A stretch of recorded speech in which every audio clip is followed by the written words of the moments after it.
Penasihat hukum Verdi Sambo dan Putri Chandrawati juga menyinggung soal kriteria orang yang layak mendapatkan status Justice Collaborator. Ahli pidana Elwi Daniel menyatakan orang yang jadi pelaku utama tindak pidana tidak layak jadi Justice Collaborator.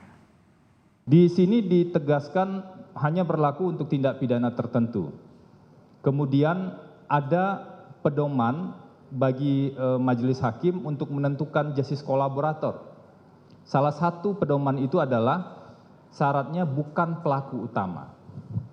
Dalam konteks tindak pidana pembunuhan, pelaku utama itu apakah sama dengan pelaku material yang menyebabkan matinya seseorang atau seperti apa?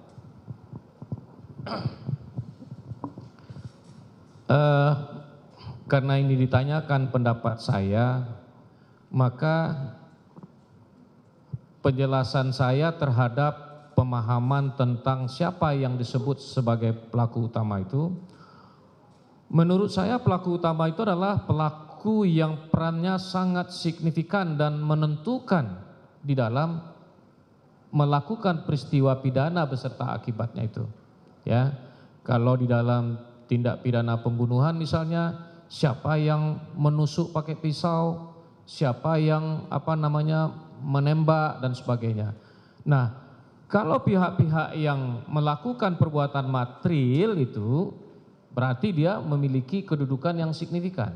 Sehingga dengan demikian menurut pendapat saya orang yang berkedudukan seperti itu tentu tidak layak untuk diposisikan sebagai justice collaborator. Saya lanjut satu poin lagi terkait dengan justice collaborator.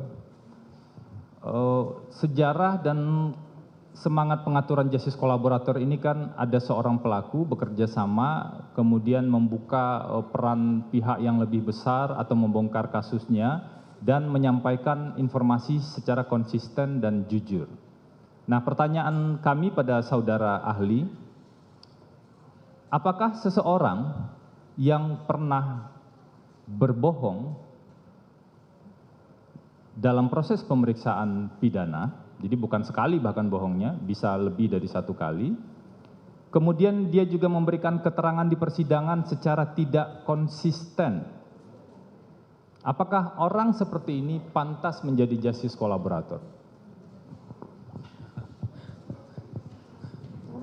Mohon izin yang mulia, karena kalau seperti itu tentu bukan saya yang akan memberikan penilaian.